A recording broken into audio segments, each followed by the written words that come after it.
Hello mga bebelas, for today's vlog ay pamini vlog nga tayo, 'di ba? A day in my life. O 'di ba, hindi ka talaga titigil At ayun mga bebe love, syempre nag-grocery nga pala kami ng mga oras na yan, di ba? Para bumili lang talaga nitong Wagyu, ayan, talaga naman cravings. At nag-lunch nga lang pala kami dito. So ayan.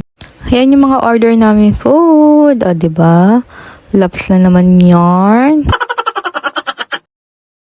At syempre, after namin kumain, so ayan, nag-drive-thru muna ako ng donut, di ba? Dessert, di ba? Pa-dessert yarn.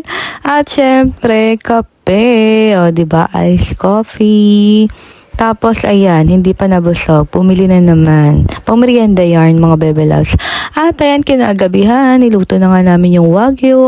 At kinabukasan yung breakfast namin. That's all. Thank you for watching. Bye.